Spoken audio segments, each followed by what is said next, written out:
ত্রয়োদশ সংসদ নির্বাচনের মনোনয়নপত্র যাচাই বাছাই শেষে শুরু হয়েছে বাতিল প্রার্থীদের আপিল। ৭২৩ জন প্রার্থী সোমবার থেকে শুক্রবার পর্যন্ত আপিল করতে পারবেন। একই সঙ্গে বিপক্ষ প্রার্থীর মনোনয়নও চ্যালেঞ্জ করা যাবে এ সময়ে। যাচাই বাছাই প্রক্রিয়া নিয়ে ক্ষোভ থাকলেও মনোনয়ন টেকাতে আপিলই শেষ ভরসা। নিরপেক্ষতা বজায় রেখে কমিশন ন্যায় বিচার করবেন প্রত্যাশা বাতিল প্রার্থীদের।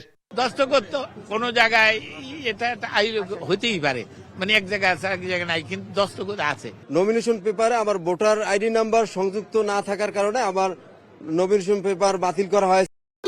ভবিষ্যৎ হোক নিরাপদ, বিনিয়োগ হোক বিশ্বস্ত, আর আমার পছন্দ সল্ট বে। ওয়েলকাম টু সল্ট বে। যে হা বলেছে সেটাও না করে দিচ্ছে, আর যে চুপ করে আছে সেটাও না করে দিচ্ছে। এটা দুর্ভাগ্যজনক। আমরা এই ধরনের যাচাই বাছাইকে সমর্থন করি না, মানি না।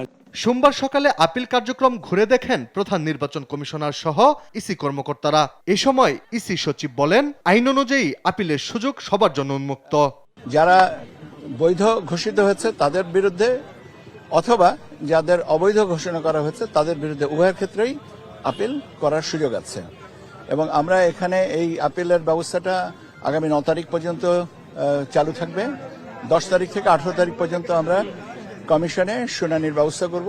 সিএসি জানান, নির্বাচনে মাঠের পরিস্থিতি সন্তোষজনক।